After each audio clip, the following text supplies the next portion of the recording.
ప్రపంచ దేశాలలో ముఖ్యంగా గల్ఫ్ దేశాలలో భారతదేశ పలుకుబడి పరపతి ఎంత పాకిస్తాన్ దేశంతో పోల్చుకుంటే. అసలు ఇండియాలో ఉన్నటువంటి శక్తియుక్తులకు, వనరులకు మరియు శక్తి సంపదలకు పాకిస్తాన్ ఏ పాటిది అందులో పోల్చి గనుక చూసినట్లయితే. కానీ పాకిస్తాన్ అతి చిన్న దేశమైనా కూడా ప్రపంచ దేశాలకు నాయకత్వం వహించే అంతటి స్థానాన్ని ఆక్రమించుకోవడానికి వెనుక గల కారణాలు ఎన్ని ఉన్నప్పటికీ, ఏ రకంగా చూసినా కూడా ఇప్పుడు జరుగుతున్నటువంటి ఇస్లామాబాద్‌లో ఇరాన్ మరియు అమెరికా దేశాల యొక్క శాంతి చర్చలకు సంబంధించి పాకిస్తాన్ పోషిస్తున్నటువంటి పాత్ర గురించి చూస్తే, ఇవాళ ఇండియాలో ప్రధానంగా నరేంద్ర మోడీ ఎక్కడ, భారత పాత్ర ఎంత అని గనక చూసినట్లయితే, ఇండియా పాకిస్తాన్ మాటల్లో చేతల్లో ఎవరు ఎంతెంత అని గనక చూసినట్లయితే, ఫిబ్రవరి 25, 26 తేదీల్లో అనగా ఈ సంవత్సరం ఇజ్రాయెల్ దేశాన్ని ప్రధానమంత్రి నరేంద్ర మోడీ పర్యటించారు. 71,000 కోట్లకు సంబంధించి డిఫెన్స్ డీల్ అనగా ఇజ్రాయెల్ నుండి వ్యాపారము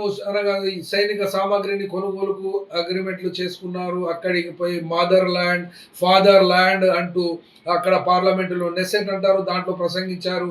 తరువాత అక్కడ ఆ యొక్క సంగతి అయిపోయినాక గత సంవత్సరములో ఆపరేషన్ సింధూర్‌కు సంబంధించి పాకిస్తాన్‌పై దాడి చేసిన తరువాత ప్రపంచ దేశాలకు భారతదేశం నుండి ఎంపీలను పంపించి పాకిస్తాన్‌కు వ్యతిరేకంగా పాకిస్తాన్ ఒక టెర్రరిస్ట్ దేశంగా ప్రచారం చేస్తే, దాని ప్రేరణ వల్లనే పాకిస్తాన్‌లో ఉన్నటువంటి షహబాజ్ షరీఫ్ మరియు అక్కడ ఆసిఫ్ మునీర్ అక్కడ ఆర్మీ చీఫ్ వాళ్ళు ఈ యొక్క అంశాన్ని భారతదేశాన్ని దృష్టిలో పెట్టుకొని ఏమైనా అటు ఇరాన్‌కు మెప్పించడము, అమెరికాను మెప్పించడము, లేకుంటే గల్ఫ్ దేశాల్లో ఉన్నటువంటి 12, 13 దేశాలతో మాట్లాడడం, తమ యొక్క పాత్రను చేతల్లో చూపెట్టినారా? అందుకు కారణమైనటువంటి ప్రధాని నరేంద్ర మోడీయే కారణమా? భారతదేశం యొక్క దౌత్య నీతి వైఫల్యమా? లేకుంటే చెప్పుడు మాటలలో ఖాళీ పబ్లిసిటీ కోసం చేసేటువంటి మాటలకు రియల్‌గా హీరోగా రావడం అనేది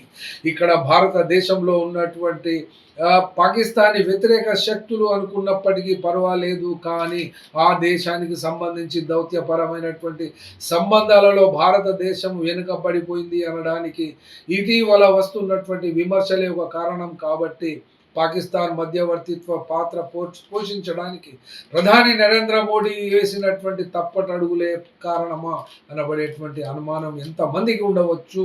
ఇది మాకైతే తెలియదు, కానీ చెప్పడానికైతే సంకోచించడం లేదు. ఖచ్చితంగానే చెప్పగలుగుతున్నాం.